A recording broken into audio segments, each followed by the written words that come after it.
I remember my first love, Laura, which ended rather horribly because of my bad habit, something I thought I finally had under control. I guess I didn't. She was everything I could have ever wanted in a woman. I still remember that glisten in her eyes and how they changed color to match her dress. The soft touch of her hands on mine, the warmth of her kiss in the chill of October. Every woman after just reminded me of her. I couldn't help myself. This sent me deeper into my own self-destruction. Moving on was so hard. I'd become an alcoholic to numb the suffering. After several no-call, no-shows, my boss finally kicked me to the curb, sending me deeper down. Right before I got evicted by my landlord for missing rent payments, I'd gotten pretty desperate financially, to the point of punching holes in the wall, ripping pipes out, and tearing tile from the kitchen floor in an effort to maybe get a few pennies off all of it. Before the landlord could finally remove me, I was already gone, and with it, everything I took out of the apartment of some value that could pile into my car. I didn't take any furniture. I didn't expect to be living anywhere with a roof and four walls anytime soon. But then I met Stacy. She had this gravity to her. I noticed it the first time we met. I still couldn't help but think about my first love. Maybe I saw some parts of her in Stacy, I'm not sure, but she was pleasant. Surely pleasant enough to stick around and see where it goes. Unfortunately, it didn't end how I'd wanted it to, just like things did with Laura. I thought things were turning around. I was slowly picking myself back up, and I thought she was helping me.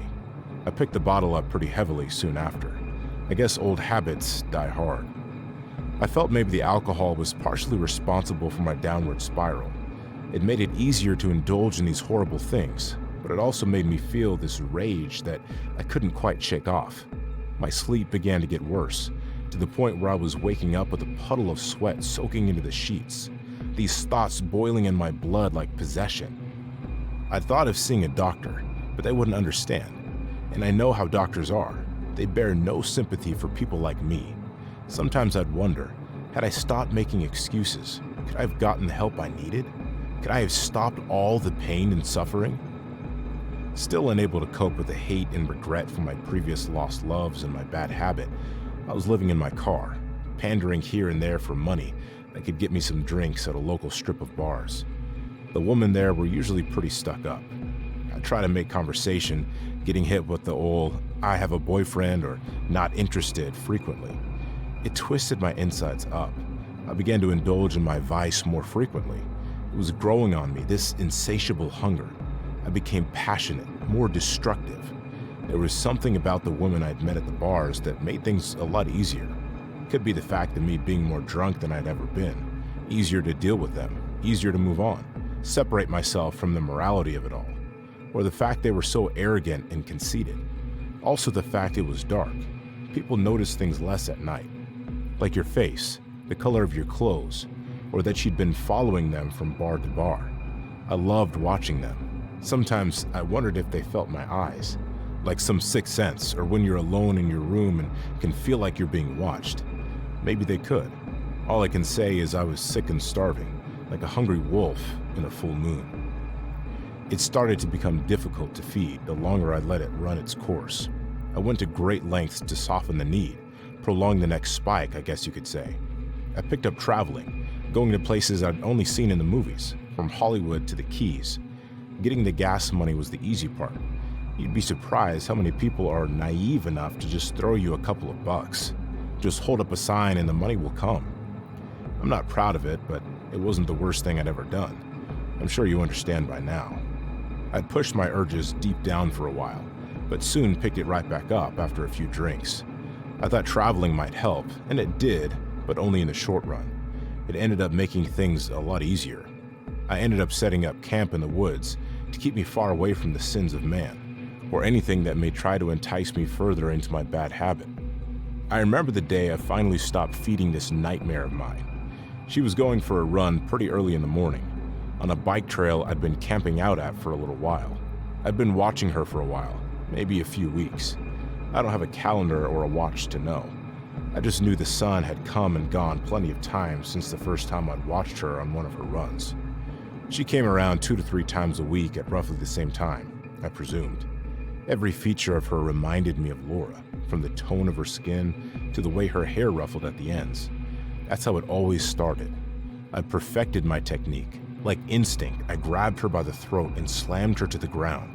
They always say the same thing when they think they're about to die.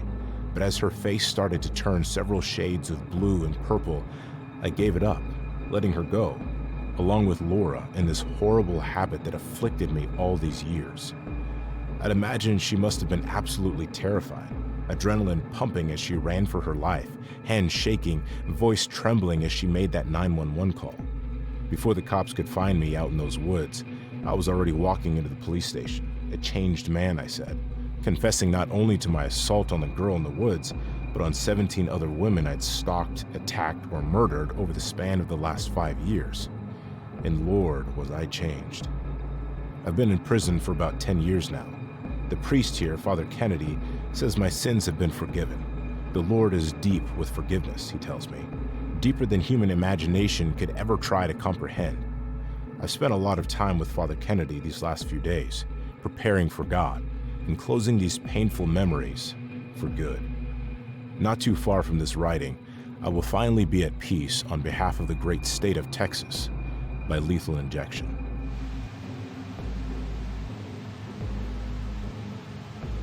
The pictures were oriented in positions Heather hadn't arranged, or that she could remember anyway. Why is that? Had she been unable to remember? Surely she hadn't rearranged them, and surely she'd recall doing such a thing. Or was someone here? Oh, the chills running down her spine, her eyes began to water. Someone really had broken in while she was asleep, not taking anything, but moving around some pictures on her living room wall. She shuffled the frames back around as they were before they were jumbled. There, that's better. Had she forgotten to lock the front door? No signs of forced entry. Unsettled, she called her mother. She'd happily call her father had he still been alive. She was never very close to her mother until she moved to Cincinnati, though her mother still wasn't the most supportive and understanding. They were working on it. They talked very briefly, with Heather hanging up the phone with a very pronounced sigh. It must have not been as constructive a conversation as she thought it would have been. How sour. Her own mother thinks she's gone mad. Of course, nobody would break into the house to move some pictures around. What was Heather thinking? Life goes on. Heather packed for work, the same lunch as usual. Oh, can't forget to fill that Stanley Cup with some coffee. That drive was a long one, and traffic usually runs pretty tight this hour. Another pronounced sigh. It was going to be a long day. She must have had a pretty stressful day at work, because when she answered her cell, she'd sounded very irritated. It probably didn't help that the number was no caller ID. Darn scammers, probably. Wait, no? It wasn't one of those. Whoever it was breathing heavily on the other end of the line. Useless, so she hung up. How rude. Work done, time to head home. Oh, Heather, why do you work so far away? Don't you know someone could be in your house? And had you the slightest clue, wouldn't be able to do anything about it? It would take you almost an hour to get home. I get it. The economy is looking rough right now. Jobs are hard to come by. Submit 1,000 applications and maybe hear back from 4, and probably not make it to the second interview. Looks like she won't be working close to home anytime soon. You'll just have to work with what you've got. She pulled back into her garage. Stepping into the house and putting her purse on the kitchen counter, she felt like someone had been there.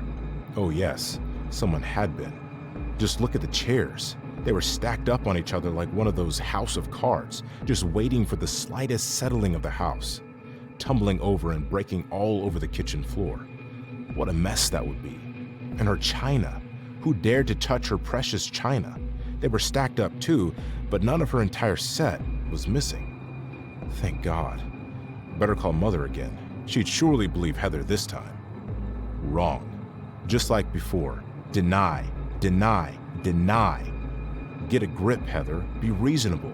Who would do such a thing? Ever since you moved to Cincinnati, you've been acting strange.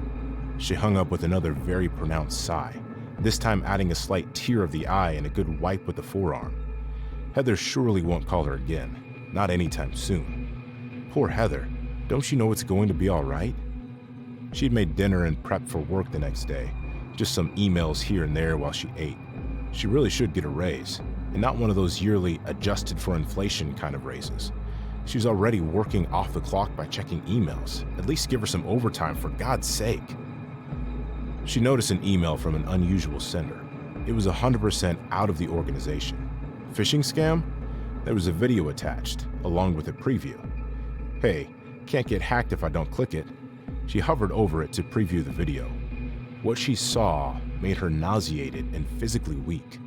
She held her hand over her mouth, releasing a gasp of pure terror. The video was of her in the shower. How do I know all of these things, you might be wondering? Well, how couldn't I? I've been watching her. I can't wait to finally meet her.